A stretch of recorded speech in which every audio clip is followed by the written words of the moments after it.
마가복음 10장 45절입니다. 다 찾으셨죠? 같이 읽습니다. 시작. 인자가 온 것은 섬김을 받으려 함이 아니라 도리어 섬기려 하고 자기 목숨을 많은 사람을 위하여 대속물로 주려 함이니라. 드디어 누가 나타나시냐면은 우리 이제 주님이 나타나십니다. 신눈 가운데 하나님의 은혜는 컸지만 인간 눈에 빠진 우리의 연약함을 보며 절망할 수밖에 없었지만 그 절망한 인생을 구속하기 위해서 자기 몸 버려 자기 피 뿌려 또 구원의 길을 여신 드디어 구속자가 오늘 나타나는 장면입니다. 절망할 수밖에 없는 인생임에도 불구하고 우리가 늘 소망 가운데 다시 일어날 수 있는 이유가 오늘 이제 제21문부터 시작이 되거든요. 근데 제20문이 아직 남았죠. 자, 제20문의 오늘 마지막 이 부분도 너무나 중요한 내용이에요. 하나님은 언약의 하나님이신데, 자, 두 가지 언약에 대해서 오늘 살펴보게 됩니다. 두 가지 언약 살펴보게 되는데 그 내용 중은 행위 언약과 은혜 언약이거든요. 자, 유인물을 보시면 우선 웨스트민스터 소열의 문답 제20번째 질문부터 다시 한번 읽어보죠. 보라색 시작. 하나님께서 모든 사람을 죄와 비참의 상태에서 멸망하도록 버려두셨습니까? 인간 눈, 하나님 앞에 얼마나 비참했었습니까? 그런데 버려두셨나요? 아니라는 것이거든요. 답을 보시죠. 초록색 같이 읽습니다. 시작. 하나님께서는 오직 자신의 선하신 뜻대로 어떤 자들이 영원한 생명을 얻게 하시려고, 나죠? 나에게 영원한 생명을 얻게 하시려고 어느 때 전부터 영원 전부터 택하셔서 무엇 가운데? 은혜 언약 가운데 들어오게 하셨습니다. 너무나 말할 수 없는 은혜죠. 도대체 내가 무엇이기에, 내 집이 무엇이기에 성경 속에 있었던 그 고백이 나의 고백이 될 수 없는 모습이거든요. 자, 그래서 그들을 죄와 비참의 상태에서 구원하시고 누구로 말미암아? 구속자로 말미암아 어디에 들어가게? 구원의 상태에 들어가게 하셨습니다. 대표적인 성경 구절이 에베소 2장 8, 9절 말씀이잖아요. 에베소 2장 8절. 너희가 그 무엇으로 인하여? 은혜로 인하여. 은혜. 행위가 아니에요. 은혜로 인하여 믿음으로 말미암아 무엇을 얻었나니? 구원을 얻었나니. 이것이 너에게서 난 것이 아니요 하나님의 무엇이라? 선물이라. 왜요? 9절에 보면 무엇이 행위에서 난 것이 아니니. 왜요? 이는 무엇하게 하려 하심이라? 누구든지 자랑치 못하게 하려 하심이라. 내가 예수 믿어 하나님의 구원받은 백성 된 거, 사실은 누구도 자랑할 사람이 없어요. 성인 군자 있습니까? 하나님 앞에 서면 자랑할 것이 없어요. 성경 속에 있었던 모세가, 아브라함이, 바울이, 아니면 12 제자들이 자랑할 것이 있겠습니까? 누구든지 자랑할 수 없죠. 왜냐하면 행위에서 난 것이 아니라 은혜에서 난 것이기 때문에 그래요. 자, 그 밑에 작은 것이 1, 어떤 자들의 영원한 선택, 2, 순전하고 선하신 뜻, 3, 구속자로 말미암아는 지난주에 봤어요. 자, 구속자로 말미암아 우리에게 무엇이 왔느냐? 은혜 언약이 왔다는 거예요. 예수님이 얼마나 좋은지를 알게 됩니다. 이제는 오늘 말씀을 통해서 보면은 예수님밖에 없구나, 주님밖에 없구나. 제가 좋아하는 찬양, 어떤 찬양이냐면 주님 없으면 난 아무것도 아니고, 가사가 잘 주님 있으면 나는 있습니다. 주님 없으면 나는 없습니다. 주가 있으므로 나는 있고. 그 찬양 제가 좋아하거든요. 예수를 만나고 나서 그 가사가 내 가사였어요. 주님이 있으면 나는 있고 주님이 없으면 나는 없고. 이 은혜를 감격을 주체할 수 없어서 어떻게 하면 내 삶을 드릴까 고민하다가 목사가 돼야 되겠다. 이제 예수님이 얼마나 좋은 걸 알고 제가 믿음의 길, 그렇다고 목사가 되어야만 빚갚는 사람이 아니잖아요. 사실 목사가 아니어도 평신도로서도 목사 못지않게 더 큰 은혜와 사명들을 감당하면서 빚진 자로 사는 많은 아름다운 성도들이 있거든요. 우리 지산교회 성도들인 줄 믿습니다. 여기에 있는 우리 성도들 한 분 한 분은 다 그런 분들이에요. 주님 없으면 난 없지 않습니까? 주님 있어야 내가 있지 않습니까? 자, 왜 그러냐? 행위력이 아니라 은혜 언약을 주신 분이기 때문에. 자, 이제 내용을 보시면 우리는 은혜 언약의 내용과 행위 언약의 내용을 잘 알 필요가 있습니다. 우리는 제12문에서 행위, 생명 언약을 배웠어요. 하나님께서 인류의 시초에 아담을 지으시고 무슨 동산에 두셨죠? 에덴 동산에 두시면서 말씀하셨던 그 약속은 행위 언약이었거든요. 그 행위 언약의 내용의 말씀이 창세기 2장 16절 17절 말씀 오늘 유인물에 나와 있는데 그때 이것이 행위 언약이었어요.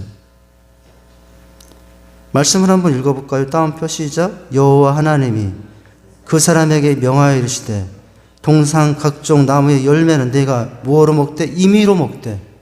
임으로 먹되. 근데 선악을 알게 하는 나무의 열매는 어떻게 하라? 먹지 말라. 내가 먹는 날에는 반드시 죽으리라 하시니라.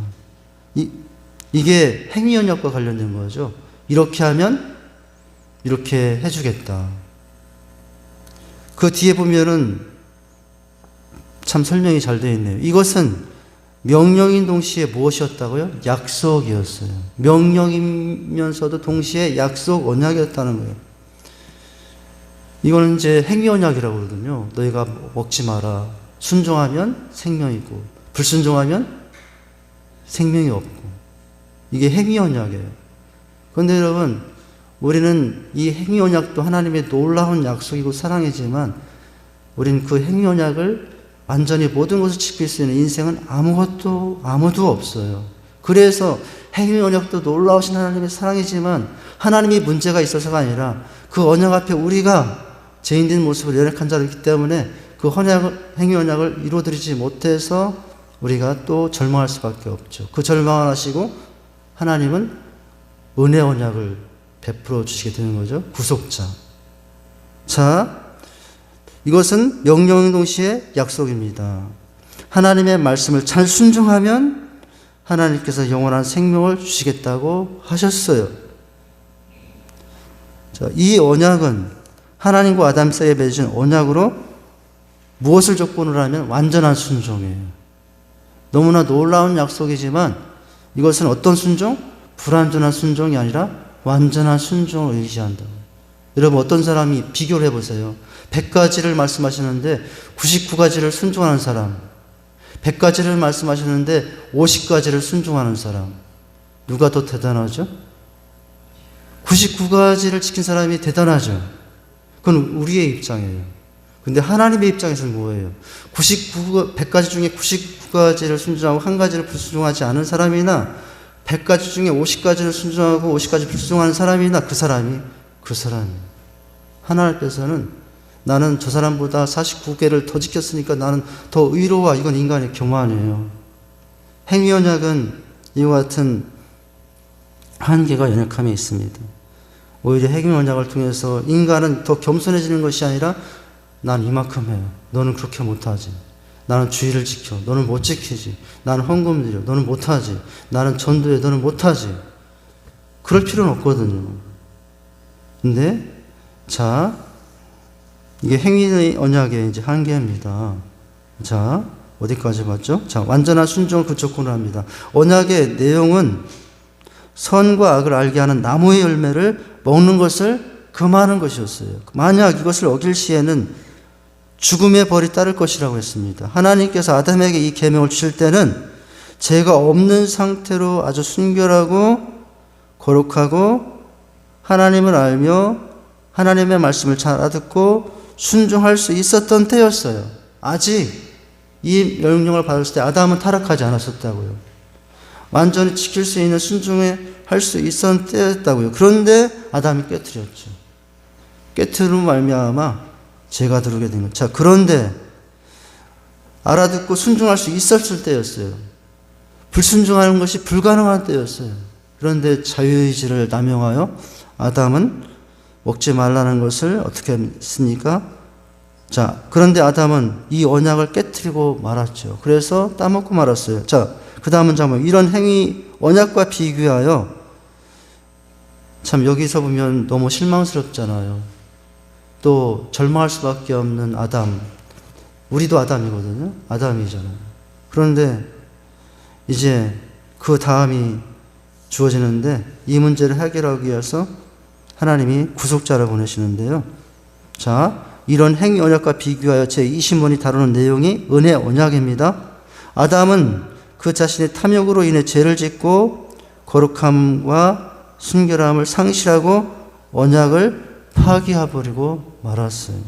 우리는 그 후손으로 이 행위 언약의 파기에 동참한 자가 되었어요. 내가 하나님, 나는 에덴 동산에 가서 선악과 따먹은 적도 없는데 왜 하나님 나보고 뭐라고 하세요? 여러분, 근데 그때 우리도 사실 있었던 거예요. 똑같은 원리가 어디에 있습니까? 십자가에도 마찬가지예요. 예수님이 십자가에 못 박히실 때 나는 그때 있었습니까? 없었습니까? 실제로 현상으로는 나는 그때 없었어요. 그런데 예수님이 2000년 십자가에 못 박혔을 때 사실은 나도 거기에 못 박혔던 거예요. 그래서 2000년 전에 그 십자가의 은혜가, 그 보혈의 은혜가 나에게 보혈의 은혜가 흘러 넘치게 된 것이죠. 자, 우리는 그의 후손으로 이 행위 언약의 파기에 동참하는 자가 되었습니다. 이런 우리 인생을 위해서 자비하신 하나님께서 누구를? 구속자를 무엇으로 말미암아? 믿음으로 말미암아 구속자를 보내주는데 한 가지 조건이 있어요. 믿는 자, 믿지 않은 자. 지금도 마찬가지입니다. 예수를 믿느냐 안 믿느냐에 따라서 인생들이 여러분 은혜 속에 있느냐 은혜 밖에 있느냐 하늘과 땅 차이죠. 감사하게도 나는 왠지 모르겠는데 지금 하나님을 믿고 있어요. 믿어야지 이렇게 해서 믿은 게 아니에요. 그 믿음도 하나님 주신 은혜입니다. 그래서 믿고 있는 거예요. 할렐루야. 자, 구속자를 믿음으로 말미암아 영원한 생명을 얻게 하는 은혜 언약을 주셨습니다. 하나님께서는 사람이 타락하여 자기 힘으로는 영원한 생명을 얻을 수 없기에 누구를 세우시고 구속자를 세우시고, 이제 제2 아담이라고도 그래요. 이 구속자를 제1 아담, 에덴 동산 창세기 3장 속에 그 실제 에덴 동산에 있던 아담, 제1 첫 번째 아담이죠. 그런데 두 번째 아담 예수 그리스도를 우리에게 구속자로 허락하셔서 이제 그 구속자가 우리 대신 죄값을 십자가에 받게 하심으로 말미암아 그 예수를 믿는 사람은, 예수의 흰 옷을 입는 사람은 다 흰 옷을 하얀 용서받은 그런 백성들로 인정받는 거죠. 자, 왜 하나님께서는 사람이 타락하여 자기 힘으로는 영원한 생명을 얻을 수 없기에 누구를 세우시고 구속자를 세우시고 그로 하여금 무엇 값을 치르게 하셨어요? 죄값을 치르게 하시고 사람으로는 예수님으로는 죄값을 치료하시고, 여러분 대신 사람으로는 우리는 구속자 그리스도를 의지하여 영원한 생명을 얻게 되었습니다. 할렐루야. 여러분 예수님은 죄값을 치르시고 나는 그 예수를 믿음으로 나는 죄값을 치르지 않았어도 그 구속자를 말미암아 무엇을 얻은 자가 되었어요? 영원한 생명을 얻게 된 거죠. 구원의 신비요, 구원의 감격이요, 구원의 감동이요. 할렐루야. 여러분 나에게 이런 구원의 신비와 감동이 있어야 됩니다. 이 구원의 비밀이, 구원의 능력이 얼마나 큰 것인가를 알아야 됩니다. 너희 중에 구원을 잃어버릴 자가 있는가 조심하라고 그랬거든요. 여러분 8원은 잃어버려도 돼. 10원은 잃어버려도 돼. 100원은 잃어버려도 돼. 무엇은 잃어버리면 안 돼요? 구원은 잃어버리면 안 돼요. 10원보다 1원 부족하지만, 10원보다 1원 부족하지만 구원은 잃어버리면 안 돼요. 할렐루야. 자, 그 다음 문장. 은혜 언약을 다시 정리하면 은혜 언약의 당사자는 하나님과 선택받은 인간이에요. 이 은혜 언약 사이에 세 부류를 볼까요? 하나님이 계세요. 예수님이 계세요. 내가 있어요. 나와 하나님 사이에 직접 대면할 수가 없었어요. 죄 때문에 막힌 다음이 있었어요. 그런데 누가 십자가에 달리심으로 나와 하나님 사이에 예수가 계심으로 나와 하나님 사이에 예수가 계심으로 막힌 담을 무엇으로 주셨어요? 십자가로 흐르시고 십자가의 피로 오르시고 언제든지 예수의 이름으로 오면 어느 곳에선 무엇이든지 예수님 앞에 가는 길이 열렸죠. 청소하다가도 예수님을 통해서 하나님을 만날 수 있고, 설거지하다가도 예수님을 통해서 하나님을 만날 수 있고, 걸어가다가 통해서 또 예수님을 통해서 하나님을 만날 수 있고, 이게 은혜의 언약이에요. 자, 언약의 중보자는 하나님과 인간을 화목하게 만드시는 누굽니까? 예수 그리스도이죠. 이때 인간 편에서 공로적 의미의 조건은 전혀 없어요. 다만 우리는 공로없지만 누구의 사랑 때문에요? 예수님. 자, 다만 믿음으로 우리는 어떻게 하기만 하면 돼요? 그리스도를 영접하고 하나님의 말씀에 순종하는 것이 전제가 됩니다. 구원받기 위해서 우리가 할 일인 거예요. 이 은혜 언약이 주는 약속이 하나님은 우리 하나님이 되시고 우리는 그분의 백성이 되는 것입니다. 할렐루야. 하나님이 저 이스라엘의 하나님이었어요. 원래는. 여러분, 우리의 하나님은 아니에요. 우리 이방인들의 하나님은 아니었어요. 우린 이방인이거든요. 저 유대인들 이스라엘의 하나님일 뿐이었어요. 너무나 좋으신 하나님. 근데 그 하나님이 여러분 우리 하나님이 된 것은 바로 구속자로 오신 예수 그리스도 때문이라고 하는 거죠. 그래서 여러분 예수님 때문에 하나님은 누구의 하나님? 나의 하나님이 된 거예요. 우리 한번 따라서 하실까요? 하나님은 나의 하나님이십니다. 누구의 다른 사람이 하나님이 아니라 바로 나같이 연약하고 먼지만도 못하고 부족하고 연약한 한 줌 인생 같은 나에게 하나님이 되어주시는 게 얼마나 큰 축복입니까? 자, 어디까지 했나요? 자, 이 언약에 주시는 약속이 하나님은 우리 하나님이 되시고 우리는 그분의 백성이 되는 것입니다. 이 언약은 철저히 삼위일체적이에요. 예. 자, 행위 언약은 삼위일체가 아니죠. 근데 은혜 언약은 삼위일체적인 거예요. 성부 하나님의 사랑의 그 기원을 두고, 할렐루야, 뭐가요? 은혜 언약이에요. 성부 하나님의 사랑의 기원을 두고, 또 아들의 보증의 법적인 근거를 두고, 뭐가요? 은혜 언약이에요. 그리고 성부 하나님뿐만 아니라 성자 아들 예수님뿐만 아니라 또 한 분 하나님 누구? 성령 하나님이죠. 성령의 효과적인 적용에 의해서만 죄인들의 삶 속에 완전히 이루어지기 때문이다 라고 하는 거죠. 여러분, 예, 우리에게 이제 행위 언약 속에 절망할 수밖에 없던 우리가 이제는 예수 그리스도로 말미암아 은혜 언약 속에 은혜를 받고 연약한 내 믿음이지만 또 누구의 도움을 받아 제3위 하나님 성령 하나님의 인치심과 성화와 영화의 사역을 통해서 이제 우리는 하나님의 품에 하나님 나라에 가는 길이 이제 보장이 된 거예요. 할렐루야. 자, 이렇게 해서 제 20문을 통해서 이제 기도문의 문을 열었어요. 자, 그렇다면 이제 21문을 통해서는 예수님이 도대체 어떤 분이냐를 이제 더 구체적으로 살펴보게 될 거예요. 자, 제 21문 보라색 있잖아요. 한번 질문을 같이 읽어보시겠습니다. 시작. 하나님이 택하신 자들의 구속자는 누구십니까? 한마디로 말하면 예수님은 도대체 어떤 분이실까요? 이에 대한 구체적인 내용 답을 보시면 초록색 글자입니다. 한번 읽어보죠. 하나님의 택하신 자들의 유일한 구속자는 주 예수 그리스도이십니다. 주 예수 그리스도예요. 구속자가 누구냐? 그리스도세요. 그리스도라는 말은 이제 메시아라는 말이죠. 구약 용어 신약 용어 그리스도, 이제 구약 용어 메시아, 그죠? 구원자 예수가 구원자 메시아가 되십니다. 자, 두 번째 문장 파란 글씨 같이 읽습니다. 시작. 그는 하나님의 영원하신 아들로서 사람이 되셨어요. 이거 이제 인간이셨다 인성 문제인데요. 하나님이신데 사람이 되셨어요. 자, 되셨으며 또 그는 과거와 지금 계속해서 영원토록 하나님이시기도 하고 사람이시며 구별된 두 가지 본성을 가진 한 위격이시다라는 거예요. 사람이시기도 하고 하나님이시기도 한 이것이 그리스도의 모습이라는 것을 우리가 이제 알아야 돼요. 그러니까 여러분 사람이 됐으면 하나님 그냥 세상 사람들은 예수님을 어떻게 분류하면 4대 성인 중에 한 사람으로 분류를 하잖아요. 학교에서 그렇게 배우거든요. 학교에서 사회과목 시험 제목에 4대 성인 누굽니까? 이렇게 시험을 내잖아요. 4대 성인 중에 누가 있죠? 예수, 공자, 부처, 마호메트인가요? 그냥 성인이 사람일 뿐이에요. 세상에서는 사람으로 배워요.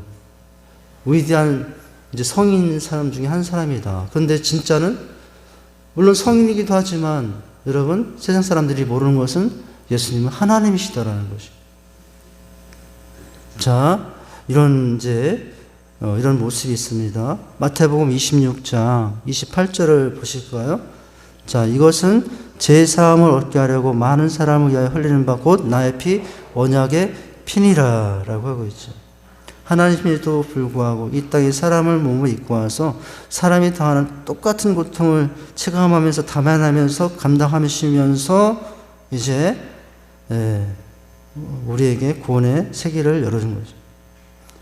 그 보혈의 피에 인침받으면 다 언약 가운데 하나님의 백성들이 되는 은혜를 누리게 되는 거예요. 자, 첫 문장입니다. 우리는 제20문에서 뭐로 인해? 죄로 인해 비참함과 멸망 가운데 떨어진 인생들을 그냥 내버리지 아니하시고 은혜의 언약을 맺으시고 구속자로 말미암아 구원하시는 하나님의 은혜에 대해서 배웠죠. 자, 오늘 제21문에서는 하나님께서 세우신 그 구속자가 도대체 누구냐 하는 것을 보죠. 시간이 지금 어떻게 돼가고 있나요? 예. 끝나야 되겠어요. 이제 끝나야 되겠네요. 예, 지금 어정쩡하게 시간을 해가지고 시간 가는 개념을 잘 모르겠네요. 우리 성도님들도 예, 한 사람도 시계 안 쳐다보고 딴짓 안 하셔가지고 예. 그래요? 감사합니다. 그래도 끝날 때는 끝나야죠. 잠깐 기도하고 다음 주에 가겠습니다. 하나님 아버지, 주님의 은혜와 사랑을 감사를 드립니다. 참으로 죽을 수밖에 없던 영원한 인생들인데 행위 언약을 주었지만 그러나 그 행위 언약도 감당치 못할 죄인의 모습으로 살던 우리에게 절망뿐이었고 어둠뿐이었지만 사망뿐이었지만 하나님은 우리를 너무나 사랑해서 또 은혜 언약을 허락해 주셔서 구원의 세문을 열어주신 하나님 너무나 감사를 드립니다. 내가 하나님의 자녀로 살고 하나님의 복된 구원받은 자로 생명을 누리며 또 하늘의 양식을 취하며 살 수 있게 된 것은 하나님께서 아들 되신 독생자 예수 그리스도를 우리 이 땅에 보내셔서 내 대신 모든 죄를 감당하신 그 은혜 때문인 줄 믿습니다. 하나님, 이제는 주님 없이는 나는 없습니다. 하나님, 이제는 주님이 있어야 나는 있습니다. 아버지, 그 주님과 함께 우리의 삶을 한 걸음 한 걸음 또 하나님의 나라를 향하여 또 힘차게 달려가는 저희들의 삶으로 인도해 주시옵소서. 예수님 이름으로 기도하옵나이다. 아멘.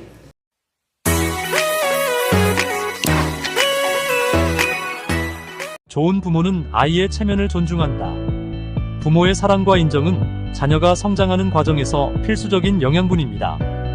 이러한 영양분은 자녀가 세상을 대하는 방식, 자신과 타인을 어떻게 대할지를 결정하는 중요한 요소로 작용합니다. 특히 자녀의 체면을 존중하는 행위는 단순한 예의가 아니라 자녀의 자아존중감을 높이는 기반이 됩니다. 한창 성장하는 아이들에게 체면은 성인 못지않게 중요합니다. 자존심이나 체면은 어른에게만 해당하는 것이 아니라 모든 인간에게 공통적으로 존재하는 감정입니다.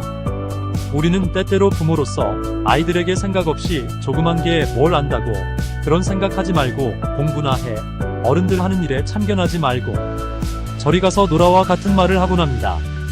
이러한 발언들은 아이들의 체면을 해치고 그들의 자존감을 저하시킬 수 있습니다. 심지어 친구들이나 타인이 있는 앞에서 이루어지는 경우 그 효과는 더욱 심각합니다.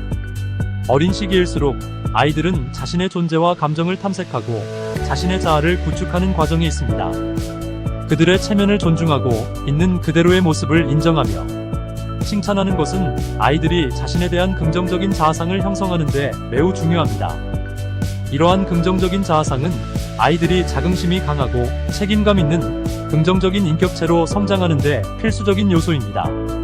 우리는 자녀들의 작은 성공이나 노력에도 격려와 칭찬을 아끼지 말아야 합니다. 성경에는 내 자녀를 노엽게 하지 말라는 말씀이 있습니다.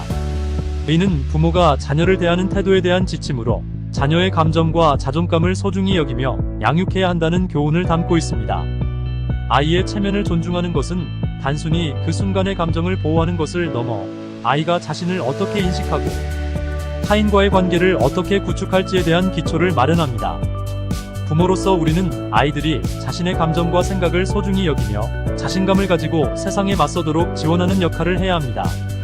결국 아이의 체면을 손상시키지 않는 것은 아이에게 존중과 사랑을 보여주는 행위입니다. 이러한 행위는 아이들이 스스로를 긍정적으로 바라보고 다른 사람들과 건강한 관계를 맺도록 하는데 필수적인 자아존중감을 키워주는 씨앗이 됩니다. 부모의 작은 말 한마디와 행동 하나하나가 아이들의 내면에 큰 영향을 미친다는 것을 항상 기억합시다.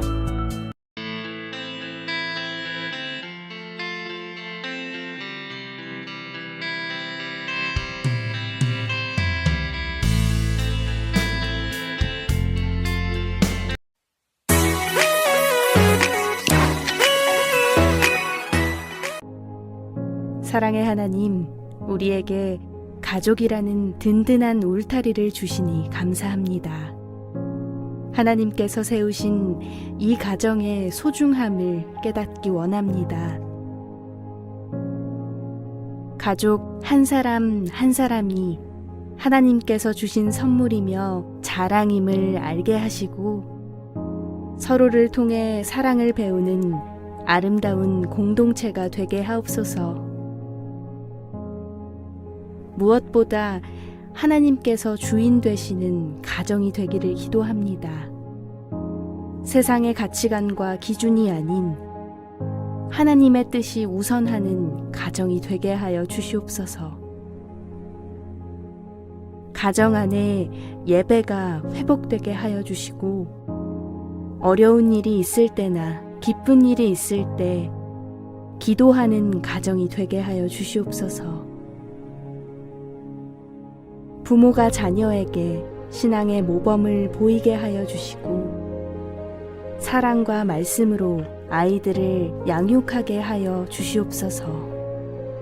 자녀는 부모님의 말씀에 순종하며 부모님을 자랑스럽게 여길 수 있게 하여 주시옵소서. 특별히 가장들을 위해 기도합니다. 가족들에 대한 책임감으로 직장 생활의 고단함과 어려움을 견디며 살아가는 그들에게 하나님의 위로를 내려주시옵소서. 가족들의 존경과 사랑으로 힘을 얻게 하시고 믿음의 제사장으로서의 역할을 잘 감당하게 하여 주시옵소서. 몸이나 마음의 병으로 힘들어하는 가족을 둔 이들도 있습니다. 그들의 눈물을 주님께서 다 보고 계시니 아픈 자와 돌보는 자 모두 지치지 않게 붙들어 주시고 약할 때 강함 되시는 하나님을 경험하게 하여 주시옵소서. 우리 가정이 작은 천국이 되었으면 좋겠습니다. 하나님께서 우리의 가정에 복을 내려 주시옵소서. 예수님의 그 크신 사랑으로 우리 가정이 온전히 하나가 되게 하여 주시옵소서. 예수님의 이름으로 기도드립니다. 아멘.